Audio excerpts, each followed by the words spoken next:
Hi, my name is Jenny Leckie, and I'm here today to share with you about my field experience.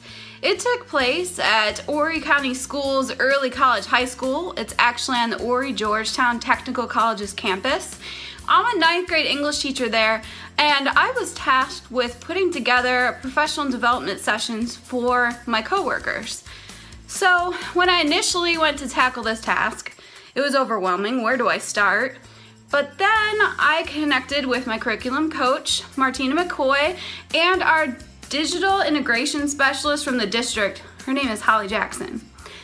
When I went to the meeting at the beginning of the year, I learned that the district had specific goals for teachers in mind. Our district's big initiative is implementing blended learning into our classrooms, and they are challenging teachers this year to focus on the small group where students collaborate with one another.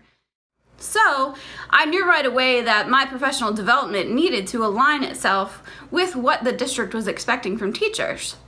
Another reason that this project interested me is that blended learning has always been a passion of mine, and the collaborative group part of blended learning is something that I personally am always working on and trying to grow and come up with new solutions. So I knew that if this was something that was a challenge for me, I knew that it was a challenge for other teachers as well.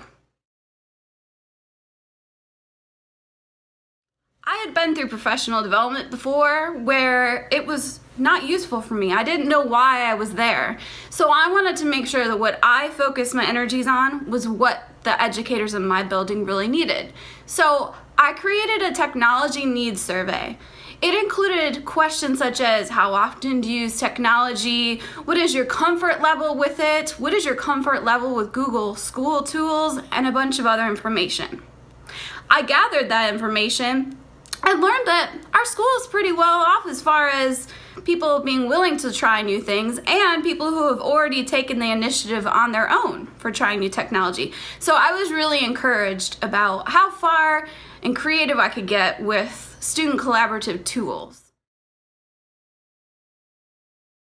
I wanted teachers to be able to access this information, but I also didn't want it to take up all of their time.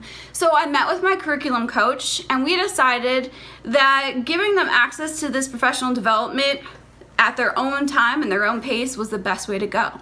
I was headed off on the path to figure out, how do I create professional development sessions that are digital?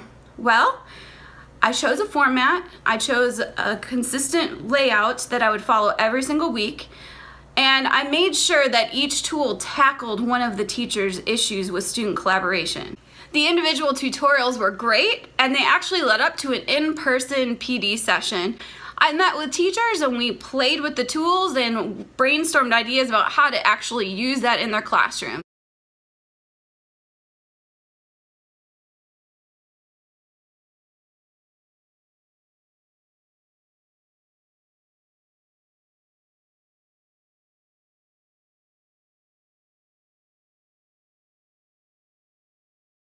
The feedback was great. I had people coming to me asking questions, and I also worked one-on-one with teachers to help them individually with the tools. They can add media, and I would say that it was a great success. Voice response, so you could get a good. I've done it before where it's a discussion. Moving forward, if I had the opportunity to continue this, I would have a before, middle, and after meeting with my teachers.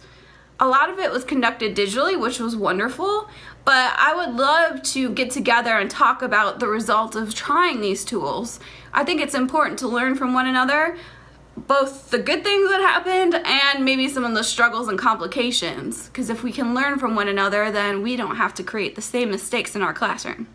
But overall, I think it went well. I learned a lot. I learned that working with adults is different than working with students in some aspects.